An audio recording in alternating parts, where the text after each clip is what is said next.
السلام عليكم خوتي، واش راكم لاباس بخير؟ بون صح فطوركم مسبقا خوتي، لان ممكن العشيه ما نديرش فيديو. جيت ندير فيديو هدايا على واسمو مجيد بوطمين اللي تكلم على ياسين ابراهيمي واش دار بينه وبين جمال بلماضي، وحنا باش نوصلوا صوت الحق، لانه هذاك هو صوت الحق. يعني يفضح ياسين ابراهيمي وسعيد بن الرحمن. راني جبت لك تريكو لهنايا باش نفكرك بواحد الامور. نفكرك علاش لبستو سبيسيال. راك تشوف الفيديو هذا راني لابس تريكو هذا سبيسيال، وجبت لك هديه رائعه من جمال بلماضي. ايام نهار ما كانوا الصحافه ينتقدوا فيك، اللي حاب يسمع الهديه ينتظر معنا، لان سعيد بالرحمه وياسين ابراهيمي السعاده راهم ميتين بالسعاده، راهم يطيروا بالسعاده كانهم اول مره استدعيوا للمنتخب الوطني الجزائري. نبداو اولا واسمه نبدا بشاوش. والله راني حابب نبدا به يا خوتي. راكم تشوفوا الصفحه تاع البريمير ليغ، تاع الصفحه تاع بريمير ليغ تاع البطوله الانجليزيه، الدوري الانجليزي الممتاز الرسميه. تفكرت ايامات رياض محرز شاوش، ابراهيم شاوش، تفكرت ايامات رياض محرز. عندها 4 اسابيع من اللي دارت فيديو على رياض محرز. رياض محرز ماجيكال، رياض محرز الساحر. راك شايف خروطه. بريمير ليغ سكيلينج، يعني بريمير ليغ المراوغات والاهداف والمومنتس، يعني الاوقات الرائعه. راك فاهم كيف هو داروا فيديو. هذه عليك، هذه نبداو هذه تاع شاوش، ومن بعد نروحوا لهذه تاع سعيد بن الرحمه. نبداو الفيديو تاعنا على مجيد بوطمين. عطى واحد الامور جد حساسه. قال لك هاي لك ما اعرفه تمام المعرفه ان العلاقه بين جمال بلماضي وياسين ابراهيمي كانت دوما علاقه احترام واخوه صادقه، عكس ما يتم ترويجه ان التيار. وراني جايك بالرحمه، لان نفس الشيء. ما يتم ترويجه ان التيار لا يمر بين المدرب الوطني السابق جمال بلماضي والنجم ياسين ابراهيمي. على الصعيد الشخصي فان العكس من ذلك هو الصحيح. كيف ذلك ولكم الحكم في نهايه المقال. راح يعطي لكم. منذ استلام بلماضي لمهمته كمدرب للمنتخب الوطني في شهر اوت 2018، كان النجم الاسمراني ياسين ضمن خطط المدرب، وكان دائم الحضور في معسكرات المنتخب الوطني حتى بعد انتقاله من بورتو البرتغالي لفريق الريان القطري سنه 2019. ولكن اللاعب وبحكم التألق اللافت ليوسف بليلي، وهو المنافس الأول له في منصبه على الجهة اليسرى للهجوم، ولا أحد يستطيع أن يقول إن بليلي لم يكن متفوقا على ياسين على الأقل من وجهة نظر المدرب. فقد صح هذوك الايام كان فريمون متالق بالليلي، وكان يطير طياره يا خوتي. واحصائيات بالليلي مع المنتخب احسن بكثير من احصائيات ياسين ابراهيمي. قال لك والراهي منصبه ياسين ابراهيمي وجهه نظر المدرب يعتمد دوما على والراهي يعتمد دوما على بالليلي وابراهيمي بديلا له، وكان هذا الاخير يتقبل الامر باحترافيه كما شاهدنا ذلك في نهائيات افريقيا في مصر 2019 والكاميرون 2021. ولكن في قرارة نفسه من المؤكد انه كان يتمنى اللعب اساسيا، وتلك رغبه كل لاعب. ومع ذلك كان المدرب الوطني يمنحه الفرصه في كل مناسبة تتاح. ويجب التذكير ان طريقه لعب براهيمي واحتفاظه المبالغ فيه للكره جعل الجماهير الرياضيه في الكثير من المرات تطالب بابعاده وتصفه بالمحور الدوران وبالشيخ. قال لك الرونبوان بعد ولا هو يا اخي قلت لكم جيبوا غير يجيبوا. وعلاش جبتوا الرونبوان نحي علينا غير ينحي عاود جيبوا. راكم شايفين روحي وارواحي بمحور الدوران. لكن ابراهيمي ظل دوما ضمن خطط بالماضي الذي يكون له كل التقدير والاحترام، ويعتبره قدوة للاعبين من حيث الالتزام والأخلاق الرفيعة التي يتحلى بها ياسين ابراهيمي. رانا داخلين في المفيد. إبعاد ابراهيمي من قائمة المباراة الفاصلة لكأس العالم 2022 سقط اسم ياسين ابراهيمي من المباراة المزدوجة الفاصلة لتأهل لكأس العالم قطر 2022 أمام الكاميرون. ولم تتهم حينها الجماهير الرياضيه المدرب بالماضي. لماذا ابعد ابراهيمي؟ لان لاعب الريان القطري حينها لم يكن في كل مستواه، وبالتالي لم تتحدث عنه الجماهير نهائيا. كأن تقول مثلا ان غياب ابراهيمي سبب من اسباب عدم تاهل للمونديال. تصريحات مثيره لابراهيمي لقناه الكاس القطريه تصريحات هذا الاخير لقناه الكاس القطريه عندما رفض تحميل الحكم الغامبي قاسامه مسؤوليه اقصاء المنتخب. ذلك التصريح فهم على انه انتقاد مباشر لمدربه بالماضي، فظل اسم ياسين براهيمي غير متواجد في قائمه بالماضي، وفهم الجميع ان المدرب بالماضي عاقب براهيمي على تلك التصريحات.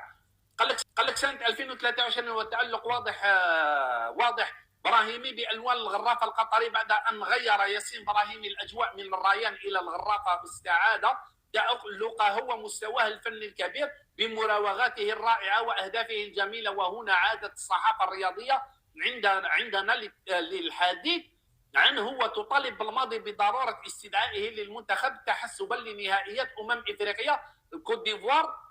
هذه تاع الكوت ديفوار. بالماضي يتصل بياسين براهيمي في الدوحه، بالماضي اتصل بياسين براهيمي قالها معطاوي وزاد راهو يقولها لكم، اعطى لكم معلومات دقيقه كانه كان قاعد معهم، وهذا مقرب جدا جدا جدا لجمال بالماضي. وقال لكم باللي صادي تقرب ليا باش نروح نحكي مع بالماضي باش كيما نقولوا ندير الموده بيناتهم. بس صادي شد رئيس الاتحاديه وقال لك عندي الرسائل تاع صادي وعندي الرسائل تاع جمال بالماضي في الواتساب، يعني هذا مقرب لجمال بالماضي.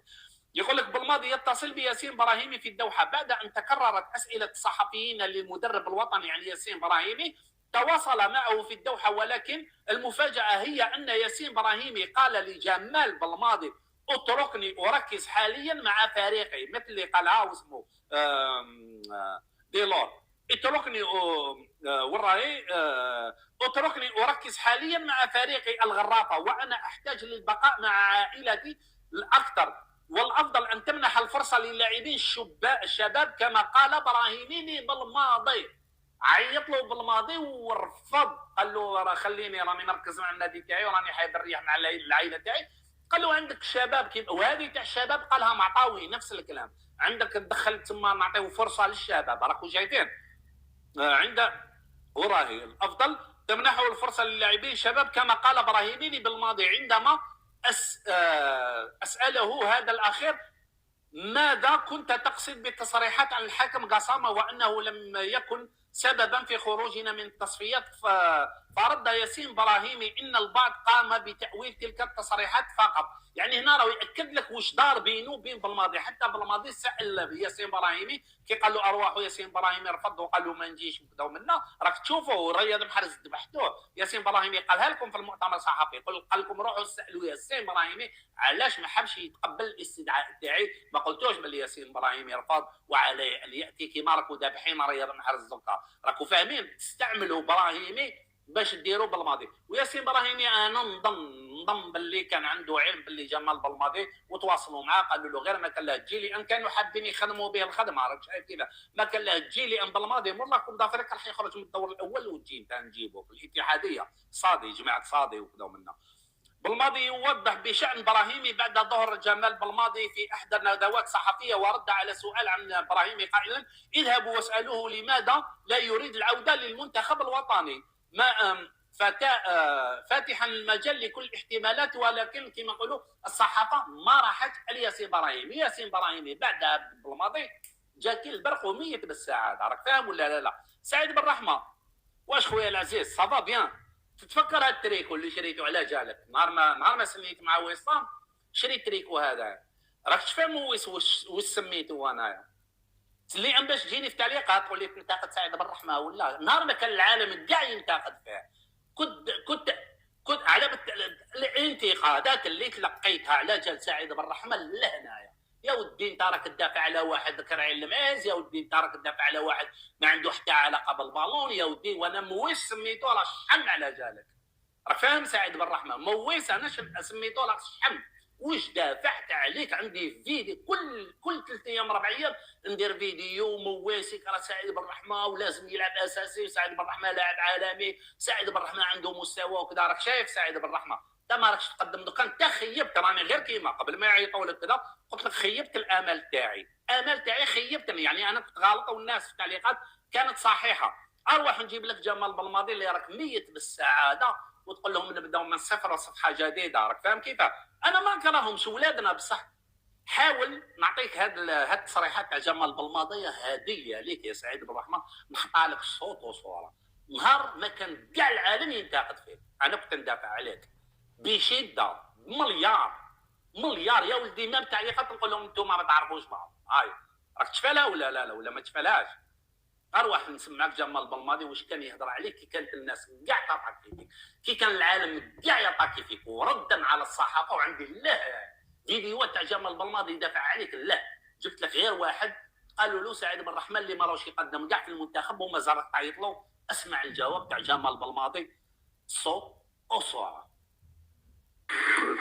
كنا نقولوا لاعب اللي عنده امكانيات، لاعب اللي يلعب في المستوى العالي، يلعب في الانجلترا بريمير ليغ، اساسي في فريقه، سجل جولين في كاس اوروبا هذا الاسبوع.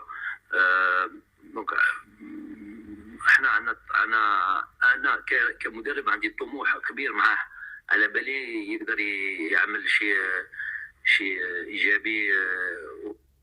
وسعيد بن الرحمن كان يدافع عليك جمال بلماضي، دوكا استغلوا الفرصه اللي عطاها لك، اخر فرصه عطاها لك. ما كاش مدرب يصبر عليك 4 سنين. جمال بلماضي باللي جا هو صابر عليه، وانت والو، لا اهداف لا تمريرات حاسمه، فرصه مور فرصه، فرصه مور فرصه، وهكاك ويدافع عليك ويعيط لك كل تربص يعيط لك. راك فاهم كيفاش؟ والاخرانيه قال لك رانا رايحين لاكوب دافريك، كاين لهنايا لاعبين لازم تبين ضربه تاع مصر. قال لك لو كان ما تبينش ما نزيد نعطي لك، راهو غير نعطي لك فرصه، الله غالب. انت كيش تروح قبل ما راحش يديك للكوت ديفوار كيخمس معاك، ما حبيتش تخمس معاه وتشنفت عليه، وزاد هو كي حبسك بيدو انت طبعته تما اللي جبدك. راك شايف كيفاش؟ جمال بلماضي غلط وانت غلط. حبيت نجيب لك هذا هديه في رمضان ليك نتايا. ما كاش اللي كان يدافع عليك كما جمال بلماضي، ما كاش اللي كان يدافع على اللاعبين كما جمال بلماضي. راك فاهم بالرحمه؟ ما تموتش بالسعاده تعاو ايا بيان راه راح جمال بلماضي. كي يكون مدرب صارم تاع الصح ما يصبرش عليك كيما صبر عليك جمال بلماضي. راك فاهم ولا لا سعيد بن الرحمن؟ ما تخليش الناس يخدموا بك. السلام.